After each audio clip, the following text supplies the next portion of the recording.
Hello and welcome to another episode of Holy Unapologetic. My name is Marcus. I'm here with my good friend Ace. How are you doing today, Ace? It's been a whirlwind, but I'm doing all right. The horrors persist, but so do we. Excellent. I'll come back to you in a second. We have a wonderful guest with us here today, Shelby Avann. Welcome to the show. How are you doing today? Thank you. I'm doing well. I'm excited to be here. Thank you so much. So excited to dive in. But as we talked about just before hopping on here, I would love to just do a quick introduction just because the news is pretty crazy these days and it is very quickly affecting, especially trans folks today. So, Ace, do you want to talk just a little bit about what you've been working through from a documentation side of things, just to give people some Yeah. context that maybe isn't hitting their algorithms? Yeah, so a lot of people are probably not aware of how the executive orders are really affecting trans individuals today. And I think some of us may know some of the news that's coming out, right, with Texas, and it could be a felony to actually be transgender, or in Pennsylvania, how they're making some new laws. Iowa just passed a new bill. I mean, there's a lot of things coming down on us right now. And in that, I think a lot of us trans individuals are really trying to figure out what's reality for us and how we need to protect ourselves and stay safe in this society. And so I looked at all my documentation, and I've been running the X symbol on my driver's license for the last year because it really wasn't something that was a big deal. And I realized that if I start traveling throughout the United States, there's an issue with legality, and I could actually be thrown into jail or have a $10,000 fine if I, was caught with a license that had X on it. So I went to the DMV the other day to try to get it resolved and just change it to M because that's what all my federal documents say. And I brought everything in with me, and I ran into a roadblock. And what ended up happening was they told me that I was not lawfully present in the United States and that I did not have the permissions to change my gender marking. So I spent a couple days in the court office and trying to figure out what was going on and how to actually change the documentations that I have to get permission to change it from an X to an M. And now I'm just kind of in the waiting stage. I had to submit some paperwork into the court office, and the judge is going to come to an understanding or a judgment. They're going to give me either a piece of paper that says it's okay for you to change your gender marker legally, or they might call me in and actually have a statement in front of them saying that I'm not doing this for an illegal reason. It's kind of wild to me, simply because it feels like a lot of red tape. Um, the reason I've heard that this is in existence is because people think that criminals are going to want to change their name and gender marker on their ID. So this is like a stopgap to make sure that that doesn't happen. But the reality is, I don't know any criminal that's going to take hormones and do the surgeries and present masculine and do all of the work so that they can go, create this crime and not get caught. So it's kind of frustrating that we have to jump through all these hoops right now. And I think it's going to get a lot more difficult in the next couple of years with the administration that we have and the bills that are being placed out there. I think there's 633 bills that have come into office since Trump took office, which is really wild that they're going after the transgender community so intensely when we're only 2% of the population. So that's what's going on right now in our world, just trying to survive and exist and thrive in a world that doesn't believe that we should exist. Yeah. Thank you so much for sharing that update. I appreciate it. It can be so overwhelming. But yeah, this news is like this every single day with something new. So I think with Texas, they're going to try to make it seem like identity fraud to be transgender. There's just so many things coming down. And another one with Tennessee is they're basically going to make it so that someone can be denied birth control because of their religious beliefs of the doctor. And so we can see how this so quickly, it's like it starts with transgender, but then it applies to queer people and then from there to women. One person I've been following a lot on Instagram is Monty Mater, and she was talking about how she actually isn't that surprised that it seems like so many women in this country are voting against their own self-interest, and largely because of purity culture and because of being taught that your body doesn't belong to you. And so I'll maybe use that as a segue here to Shelby, because Shelby, you coach women, and a lot of what you coach women about is being able to reconnect to their body. So why don't you, I don't want to describe that for you, but I would love to hear how you describe that, because that is such important work.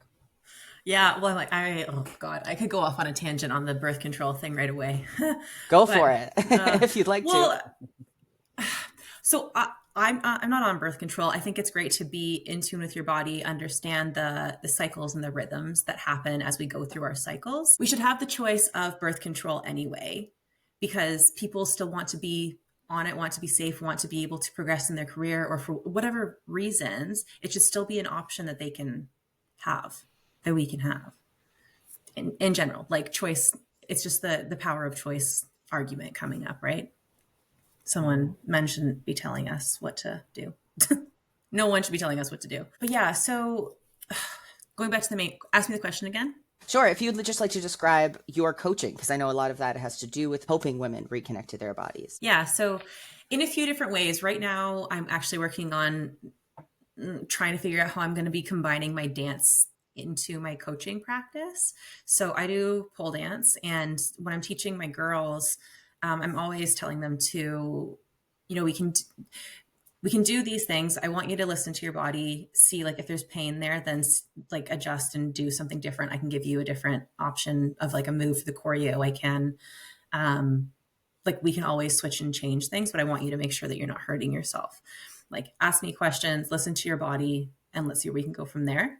And saying that too, the type of dancing that or whatever the theme of the choreo is, like this month I've got a choreo that's very based in feeling dominant and embodying that. And what does that look like? So I encourage the women in the class to think about what that means for them, and how are they going to move? What is that going to look like? And then not in the dance room, in an actual coaching session, I like to talk about nervous system work with the clients, and what state are you in? Are you anxious, and are you dysregulated, or are you in a regulated state and feeling safe? Like what is that looking like for you, and how can we figure out the markers or the sensations or the mindset that can like indicate whether you're dysregulated or regulated. And do you feel like people that work with you often have that kind of language? Because I know like therapy speak is becoming more common, but I would imagine there are a lot of these things that a lot of people don't even have the terminology for. So what does a client often look like when they're starting to work with you, and you can kind of bring them to a new place? Yeah, they might not necessarily, I won't use the actual nervous system terms, so I won't use like sympathetic and parasympathetic. There's one more, like since I don't use them, I forget the other one. Or there's like dorsal vagal things.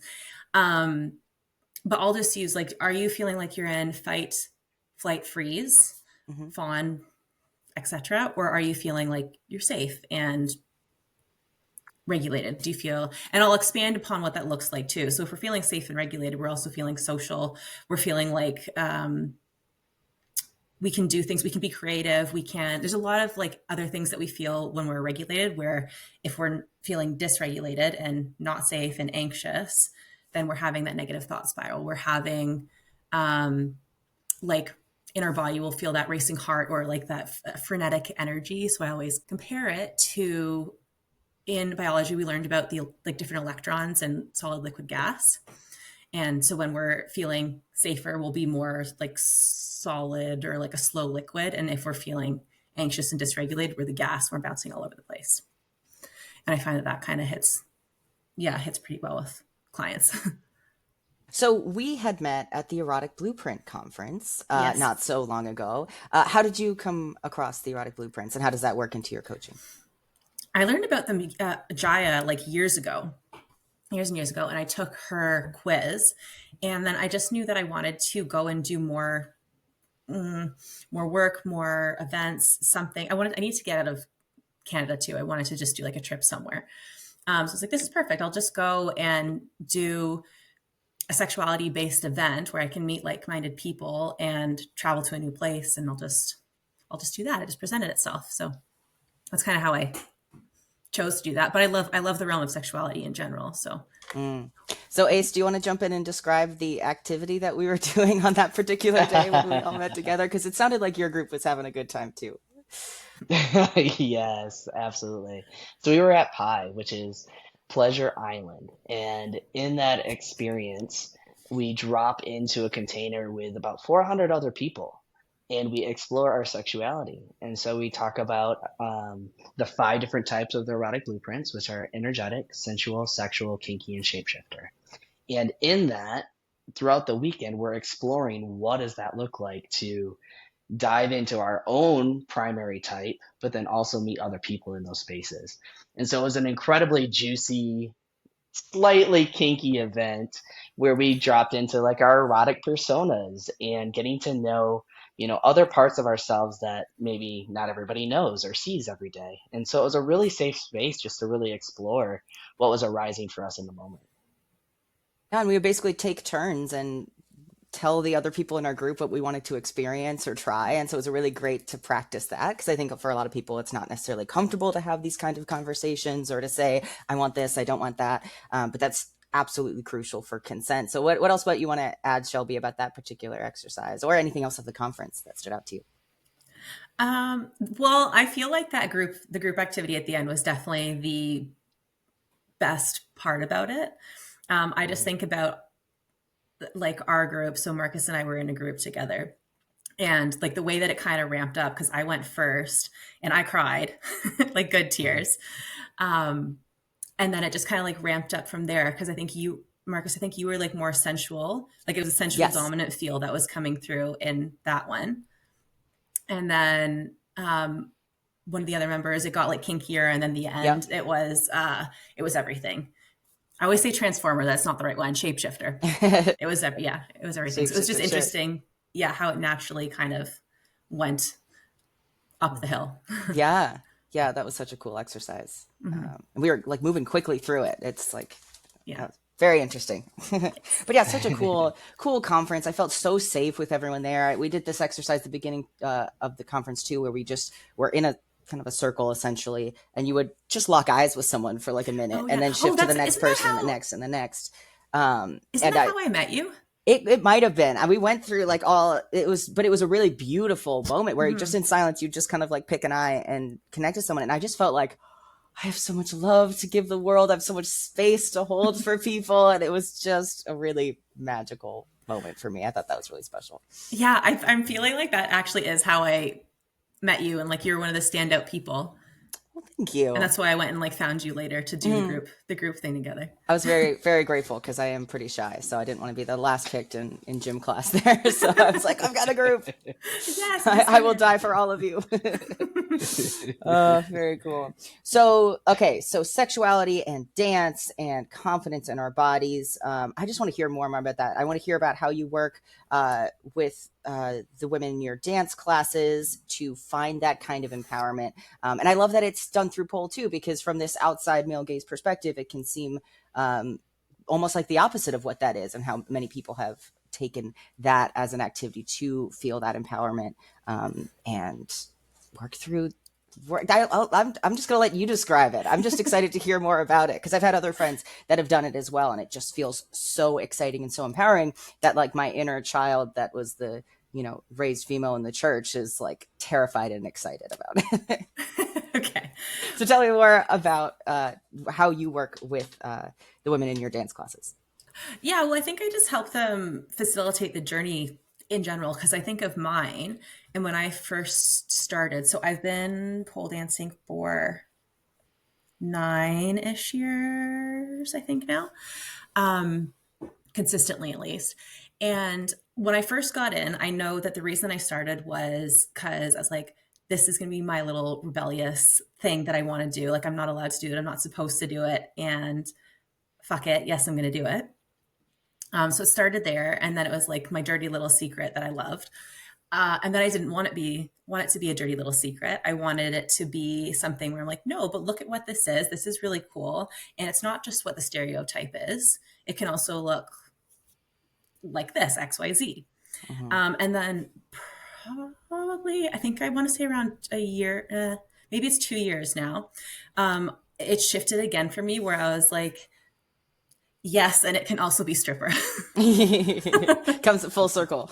Yeah. And I'm like, well, it is. Why not? Like at this, it just shifted, I guess. I wanted to get more embodied and into that part of the sexuality.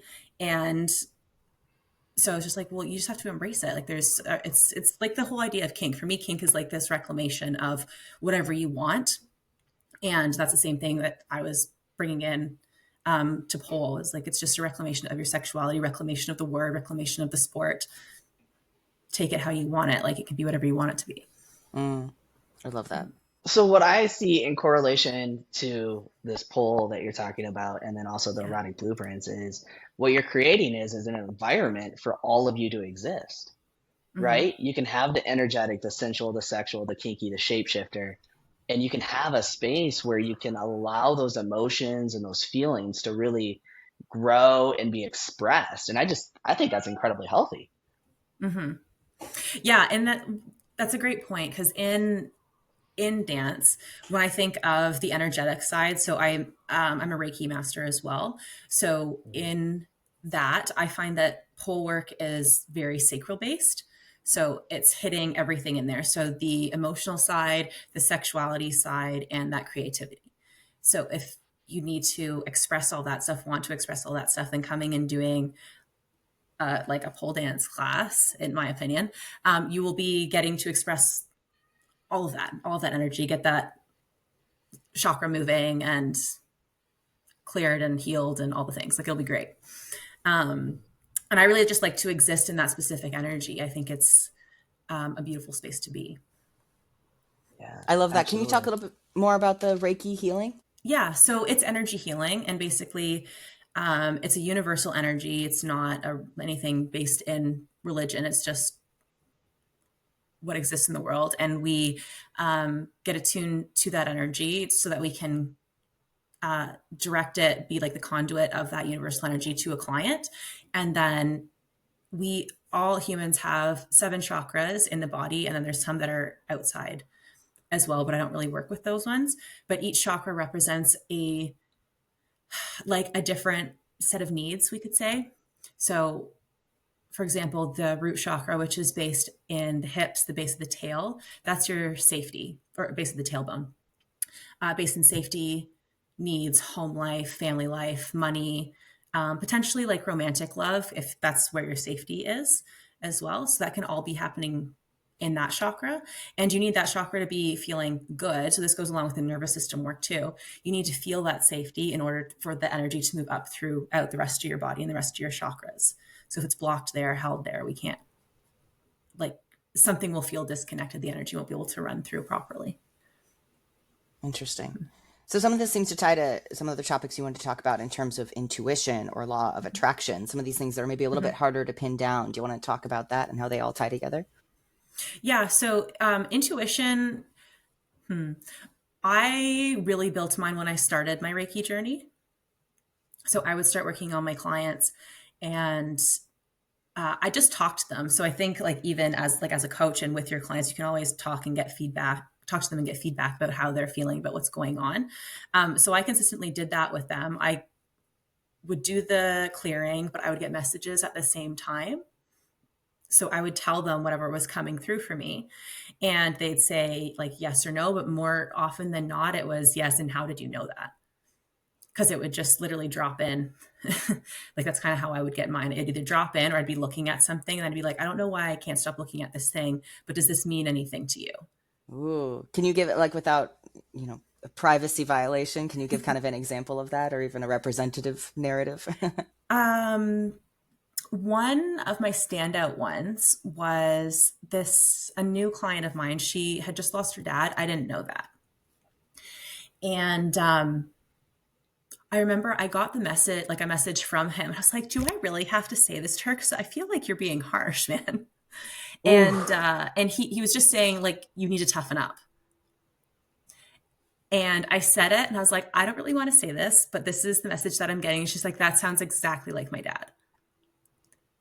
And so it was like, and I don't remember the rest of that one. That was a long time ago, but she said, honestly, that was like exactly what I needed. All your messages were spot on. Da da da da da. So sometimes I'll get messages from people and from like like a different, whatever other realm. But a lot of the time I'll get messages from the body. And so I remember one that was more recent where I just kept getting, I just kept getting images of vegetables. And I was like, I mean, I think this is a pretty simple message. I think you just need to eat more vegetables. Like sometimes as simple as that. But I find the messages aren't really things that are very, like the clients usually already know, and I'm just reiterating it to them. They're like, yeah, it's there. I know. I'm not really surprised by this, but how would you know that? Gotcha. So hopefully, I would imagine you probably work to make people as comfortable as possible so that they're as receptive as possible. Because if someone's in kind of a defensive space, and I think you talked about this in one of your other podcasts, of people being like, no, it's not that. No, it's not that kind of a thing. It would probably be a lot harder to make progress and help them through it. So are there ways that you try to kind of help people get into the right headspace for it, body space? With Reiki, it's interesting. I find that there's two different types of clients that come to me. And I love doing Reiki, and I do enjoy my Reiki clients. And I find that more often than not, they're in the space where they're not ready to do the work. So they just want to come to receive, which I think is great. Like that's a huge aspect of healing. But I think they're more in that stage of like spiritual bypassing. Maybe I'll just like speak it into fruition, affirmations. And it's more like that, like entry spiritual level stuff.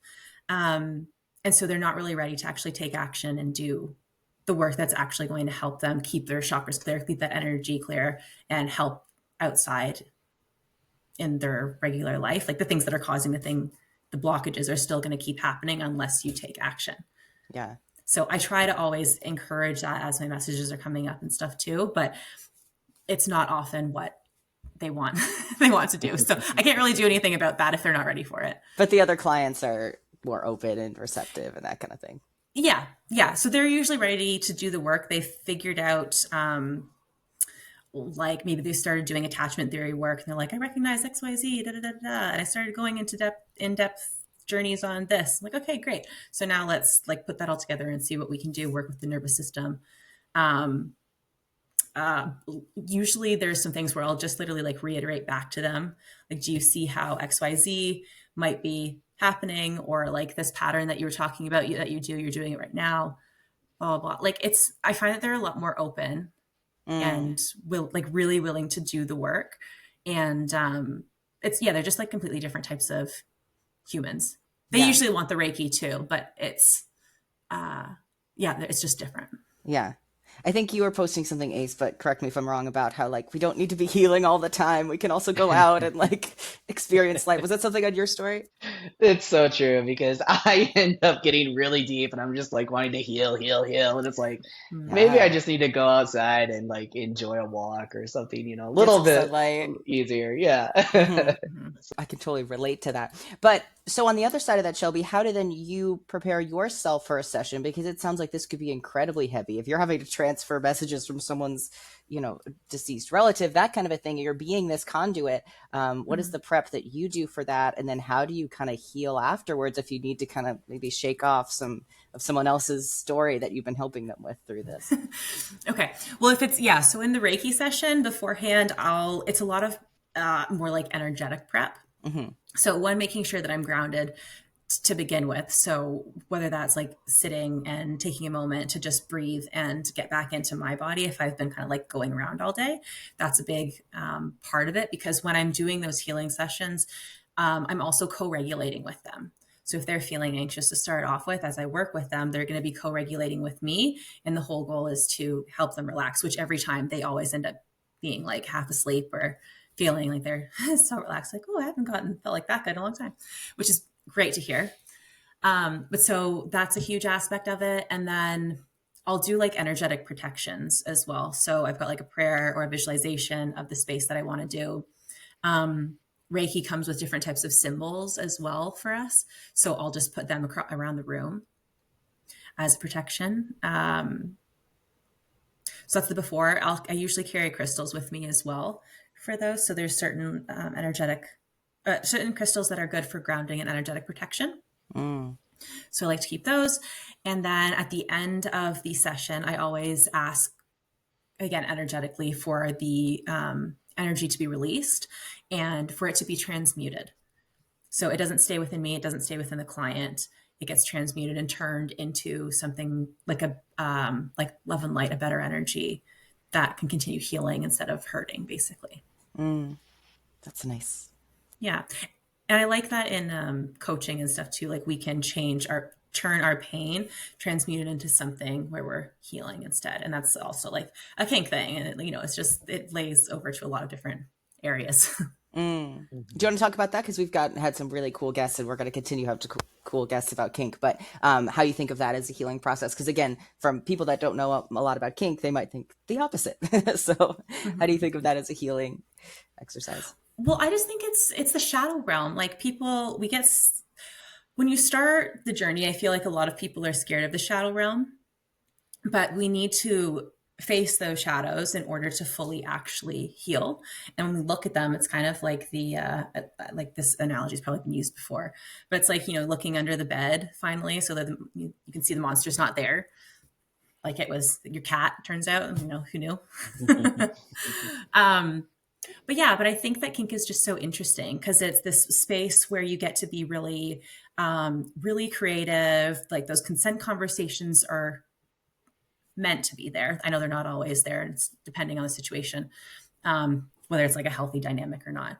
But in a healthy kink dynamic, that consent is there. Those conversations are there. You're learning about your partner. You're growing with your partner or partners. And like, it's just, you get to be really, really vulnerable. And then you're talking about sex too. And like, honestly, I feel like sex is the most vulnerable thing that people can talk about. Like you're getting naked with someone, you're telling someone your desires, and they have that opportunity to reject you. And this person, but like cares if not loves you. Right. So that's pretty, there's a lot on the line when you have those types of conversations. Mm. Anything you want to add to that, Ayce? Yeah, man. So yeah, there's a lot I could add to that. I know it's right up your alley. Take the bait. So what I found for me is the depth of healing in kink is nothing that I could have ever expected. I think there was a lot of shame and a lot of trepidation. I was scared to actually go into those spaces. But the moment that I could meet myself in those spaces and allow those things to start arising in my life, I realized that I didn't have to be afraid of them. Like they were not bigger than me, right? They're a part of me. And if I can allow myself to express them, they're not going to come out sideways in another way. So I found kink to be one of the most healing modalities that I actually practice on a regular basis. Very cool. Like you're not in it alone. Yeah, exactly. Mm-hmm. I think that there's so many beautiful people in the kink realm too. Like when I've found other friends, I realize immediately, like if you're into kink, you're usually into personal growth, you're usually into spirituality in some way, you're usually like this really creative, cool person, you do all these other cool, like they're great humans in the kink world, in my opinion. I think all people should make friends there. It takes a lot of work to become sexually liberated when it seems like so much of the world is trying to squash us in that way and have us not be connected to not be connected to our bodies and our pleasure. It's like there's so much power in that. So for people that have done the work to release a lot of that shame, which is a huge one we talk about too. A big thing I'm passionate about is finding ways to heal from so much shame that is just like put on top of us, then those are the kind of people I want to hang out with. Yeah, for sure. Well, and again, I think I touched on this too at the beginning, was the reclamation side of it. So that goes hand in hand with the shame part, in my opinion. But yeah, there's so many things that you get to reclaim in any way. Like if you're working on in coaching, so coaching wise, like if you have a wound that's you're bad, it's like, okay, let's bring that over to kink. How are you bad? Tell me. Be a bad girl. Be a bad boy. Show me. And then you get that like loving love your face. So they're like, yes, please. And then how do you like, you can utilize that and it becomes fun and loving and supportive. And it's like, oh, I think I just reclaimed that like bad side of me. Great. I'm not bad. It's just whatever it was, And I think that Yeah. that's beautiful. I just did a post about like the term slut too. And so it's like same thing, Are you a slut? It's like, are you a good slut? Like, I love being a slut. This means XYZ to me, right? Like you just get to choose how you define like those terms or, those wounds or whatever. It's just, I think there's so much power in that, which is awesome. Mm. Yeah. Oh, I love that. What I like to say is you get to reclaim, rewire, rewrite your story. Yes. And in that, you get to heal. I was just in a kink scene the other day with one of my partners, and I have an abandonment wound that is incredibly deep from childhood. And I had some desires that I was like, okay, if I can set this container in the right way, I may be able to rewire my nervous system in such Mm-hmm. a way that it's not consistently coming up sideways in other ways in my life, but I can be grounded and present in feeling those emotions and actually allowing them to, work through my body. Because they say in 90 seconds, if you can feel the emotion, you can work through it and you can move on in a much healthier way. And so that's how I'm starting to rewire my nervous system and live my life out in a way that I'm actually being able to meet people and be present in the moment versus, going outside of the window of tolerance, which is what you were talking about earlier. Mm-hmm. I know there's something too in speaking to the rewiring portion. I learned this a while ago when I first started my coaching stuff, but there's I think there's three, reptilian brain subjects of some sort. And like sex is one of them. And so that's why I'm like, oh, you could there's so much healing that you can do and rewiring when you include it in sex. Or it doesn't have to be sex, but kink for me is combined with sex. But if you do a kink scene, if you do something that ends up bringing that like sacral, sensual, sexual energy out, then yeah, you can very quickly potentially rewire something because all of a sudden you have this amazing experience that goes along with it instead of that bad one that's been haunting you for however long. Exactly. Mm-hmm. That's why seed work is so important.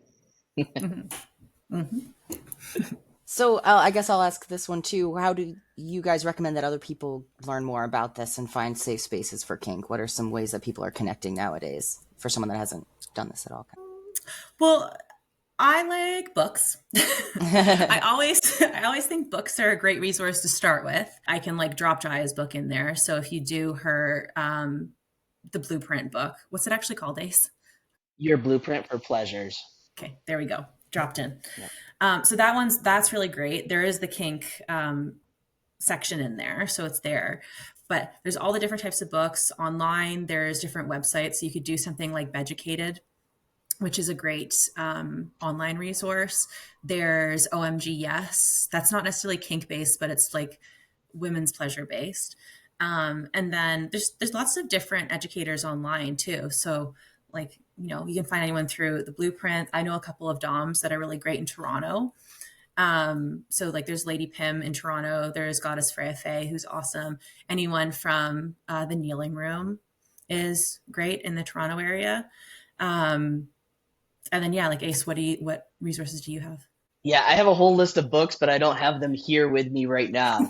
And so, actually, what I could do is at some point, actually, we're going to have a conversation with Orpheus Black, and I can come to the call with a whole bunch of resources for that. I'll Yeah. link things down below, as it were. So if you think of them later, send them my way. Is there anything else you want to add, Shelby, on the topic of kink as it relates to your dances? You have a note here of like what you want your girls to feel. Is there anything you'd want to add to that as we wrap up the kink topic? Yeah. So I was chatting just before this. I was at the studio and I was dancing with one of the other instructors, and I was telling her about like I've kind of got a theme set up for the next few months now.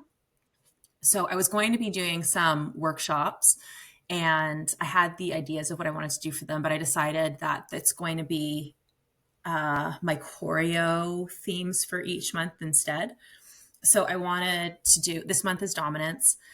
Next month is submission, if I stick to it.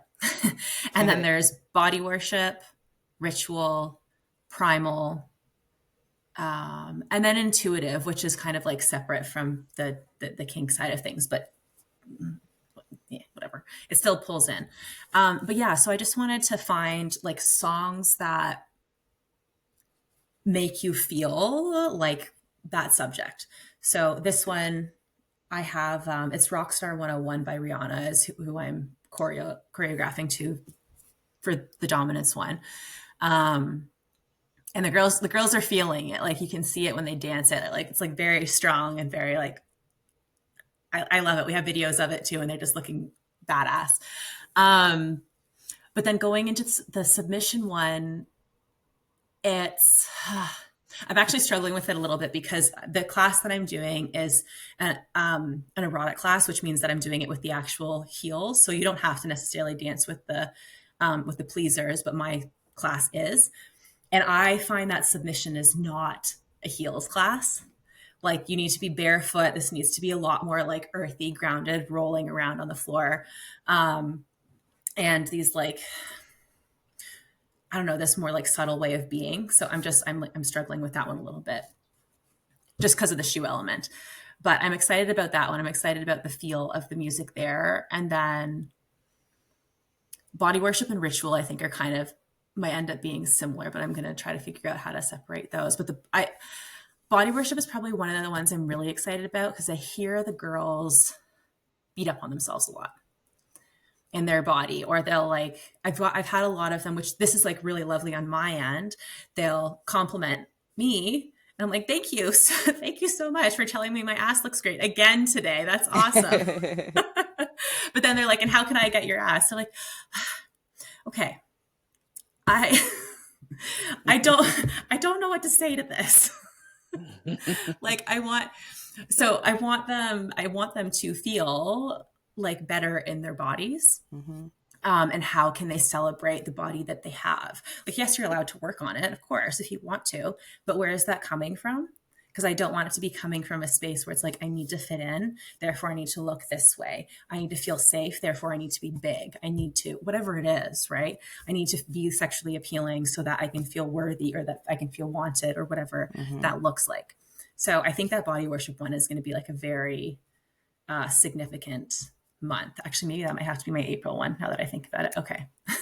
I love that phrase. It ties to so much of what we've been talking about too. I mean, whether it's just how so hard to feel like we're allowed to take up space, and then from the religious side of deny thyself is a phrase we bring up a lot, but body worship, it's not an arrogance, it's to actually love yourself and your body. But yeah, I mean, the stereotype would be of, the meeting up in the girls' bathroom and everyone just complimenting each other and say you're the most beautiful person we've ever seen, but how hard it is to especially for women to love anything about their bodies and be open about it and talk about it. Because obviously there's a lot of money to be made about saying that there's something wrong with every single part of your body. And there's a new trend and there's, so I love that idea of body worship. It's beautiful. We have so much to be grateful for our bodies for and how much they take care of us. But it can sometimes feel like we're at war with them. And I just know when I was trying to lose weight a few years ago, it just felt like my life can begin when I'm back to the size I was pre-pandemic. Like there was such a, number on the scale kind of thing. And now I'm only like, I lost weight. I lost about 40 pounds, but then like gained back muscle. And it's this really empowering thing in a totally different way. So of course the number on the scale isn't the be all end all, but it's really hard to not think that way and to not feel, because that just kept being the mantra of like, I don't deserve to work on my art or any of these other things until this big glaring shame thing is fixed related to my body. And it's heartbreaking. So yeah, body worship, love that. Yeah. Well, I think it's like that finding compassion too, right? So especially when we think of coming back from from COVID and stuff. So we're definitely more there now, but I recognize that when I was coming back to the studio, off and on in between that time frame, like our owner of the studio, when she was teaching, she'd be like, remember that we haven't been doing this. And to like recognize what's going on with your body right now. Like, don't expect that you can do what you were doing before. Like none of us have been dancing for great periods of time. We've been stuck in our homes. And so just try to give yourself some grace. And I think that that's a very consistent thing that I also see with the girls. Some people are like dancers from the past, maybe in like heels or jazz or ballet dancers or something, and they're coming in here and they're like, oh, this is hard. I'm like, it's different. Mm-hmm. It's fine. You're good. Like your lines are beautiful. You know, you're looking great. And it's just something you just have to learn. It's a new skill. Mm. Or coming back from, I haven't danced in so many years, I'm trying again. Like, okay, it'll all come back. You just have to build up your strength. It'll be fine. So something else that you have written here, in terms of your story, you have learned quite a bit from working with animals. Do you want to talk Yes. about that? Yeah. So I'm a horse girl.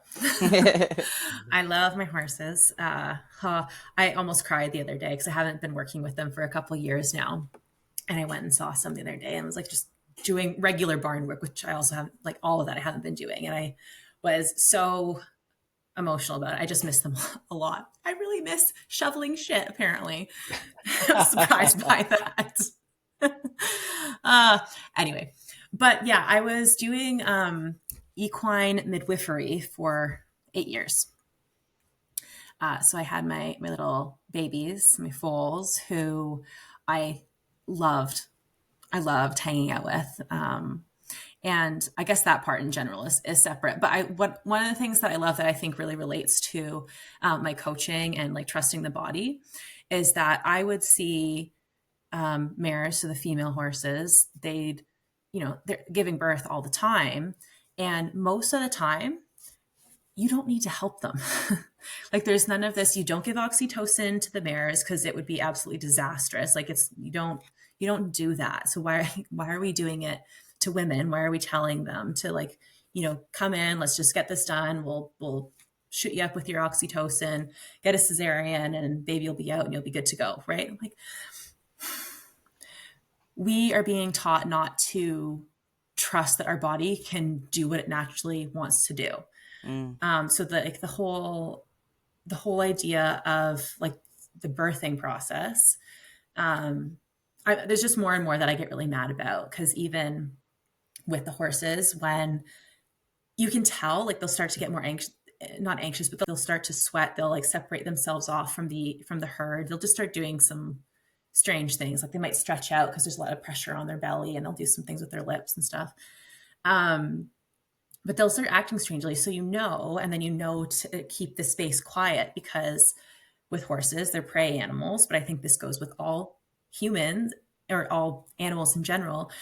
Like they want a safe, quiet space to have a baby. You don't want chaos to bring a little creature into the world, right?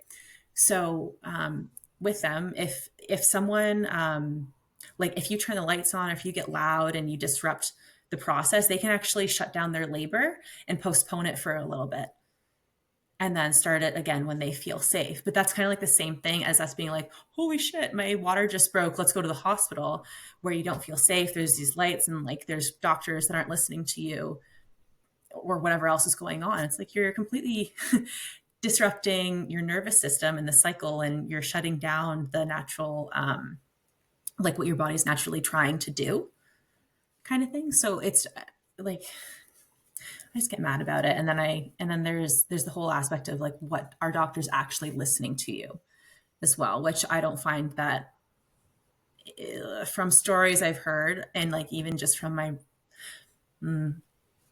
my regular doctor, it just doesn't seem like they're willing to sit with you and really listen. Like they always have in mind, like, this is the answer, this drug, this procedure, but not like, hey, maybe it's, your labor isn't coming because you don't feel safe in this area. Maybe if we just make everything calm, let your nervous system come down, the body will go back into like the contractions and labor and go like do what it needs to do. And so, yeah, I've just, even with like babies being stuck and stuff too, the horses will naturally know what to do. Like I need to get up, get down, lay on my other side. I need to roll. I need to repeat that a few times. And then, okay, now the baby's in the right spot. Let's push it out, go. And it's done. Like, it's not, all of that stuff is something that they naturally know. And a lot of stories that women I've heard from like various moms and stuff like that too, they would say they felt certain things and they knew, but they were being told otherwise, or to wait, or not to push, or like just different things like that. Right. It's like, we can just trust our bodies. Yeah. Mm-hmm. Are we allowed to trust our bodies? Because then there's the whole, there's this whole aspect of like how women are brought up in general. This kind of goes into the kink stuff too, is, you know, we're brought up to be more passive and to just, you know, listen, like be the good girl, do the right thing, be quiet, whatever, right? And like don't talk back, don't question things. And so then when you think of, again, birthing aspect of it, it's like the doctor's telling you what to do. Okay, so you do what the doctor does because we're just being passive. That's how we've been told to do things. Okay, they know best, blah, blah, blah, blah. I'm not going to trust myself. So that's, yeah, that's like a whole thing. And then bringing it over to the kink world, I think a lot of women may at the beginning feel like they are subs, but I don't necessarily think that's always the case.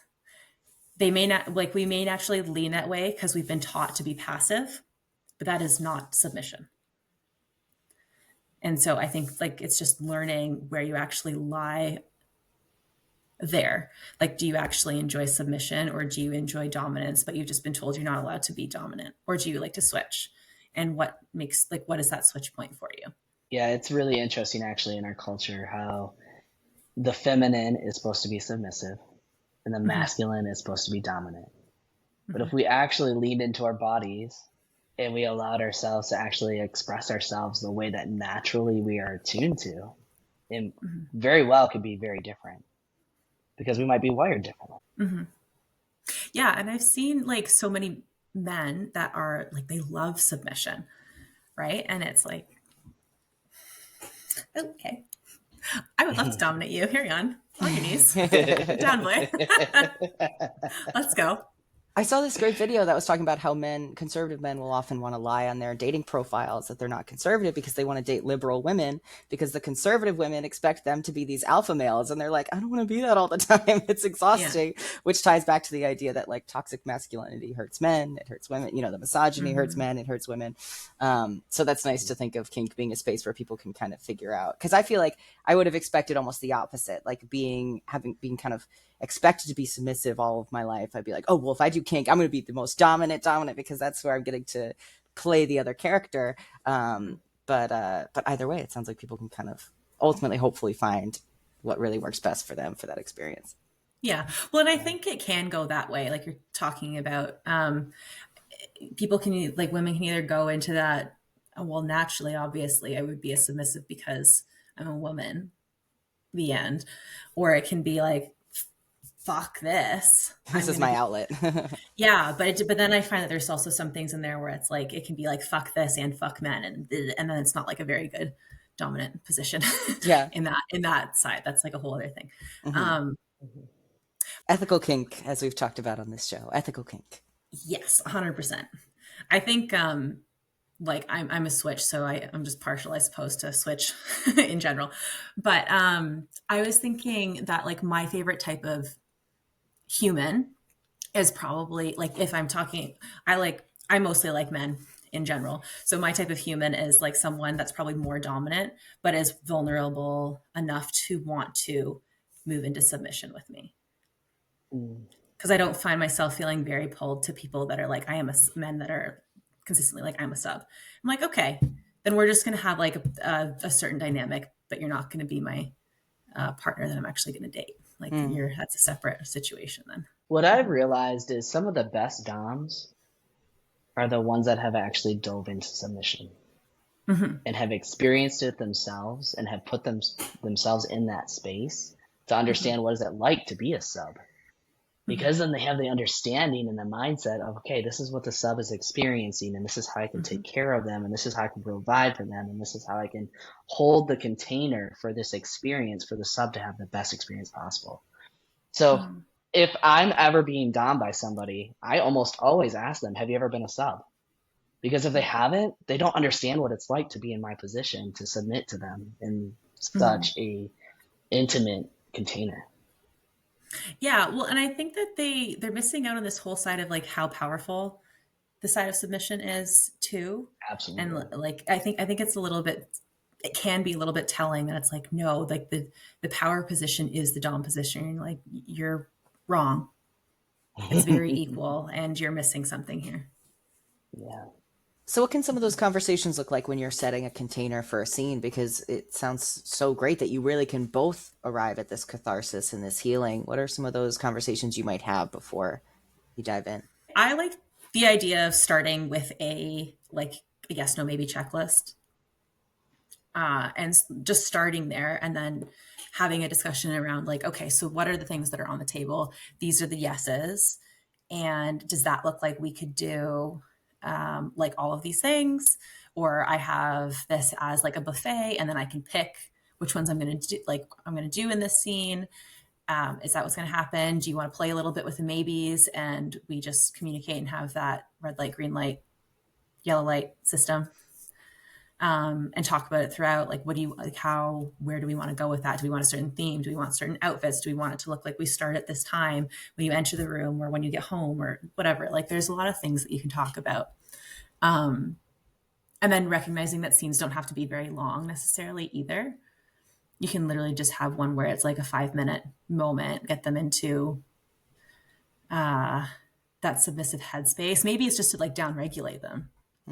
So like, honey's coming home, be like, okay, you need to come in and you're going to take your shoes off, and then you're going to kneel on the ground. You're going to kiss my feet, and then you're going to go make me dinner or something like that, right? Like a little face pet, and then off you go, make me dinner, or I have dinner ready for you, or whatever that's going to look like, right?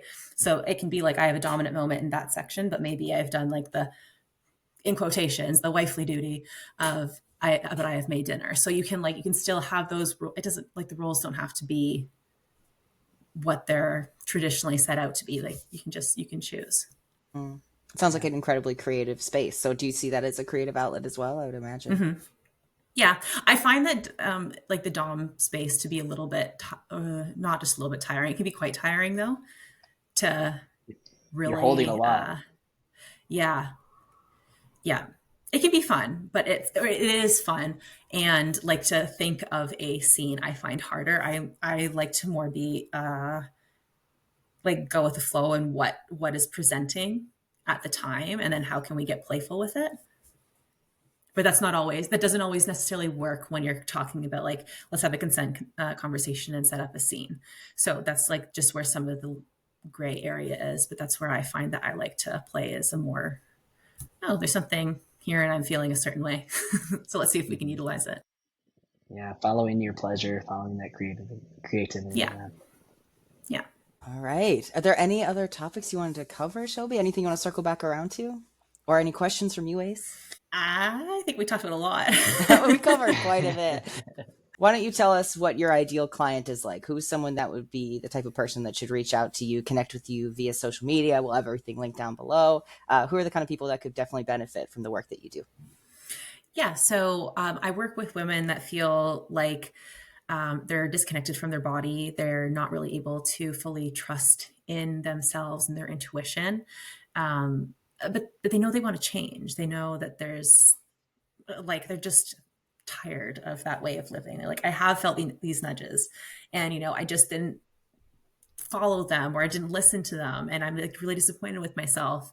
And how can I build that? Like, my body was saying this thing, or I'm consistently tired and I want to not feel like that, and I want to feel more sexually liberated, or I would like to actually feel pleasure because I haven't been feeling that. So how can I do that? And how can I find better relationships, or have a better relationship with, my partner, or my family, or my friends? All of that will relate to, trusting yourself and coming into your body and finding that confidence. And I think that sensuality too, like that, the pleasure, coming back to like finding your pleasure, because it's not just a sexual thing. It's how can we find pleasure in everything that we do, our passion. Absolutely. Ayce, you talk about just grabbing a piece of chocolate off the nightstand for some pleasure too. It doesn't have to just be sexual. Absolutely. Well, thank you so much for being here with us today, Shelby. So grateful. We've got so many amazing guests that'll be on the show. So grateful to just learn from you. And feel free for our audience to reach out to us, send us a DM, because we have a great community of people that can help each other out. So even if you don't necessarily know where you want to go with it, we can connect you to some more resources. Like I said, I'll link plenty of things down below. But thank you so much for for being here, Shelby. Thank you, Ayce, as always. And we'll connect with everyone on the next episode of Wholly Unapologetic. Thank you.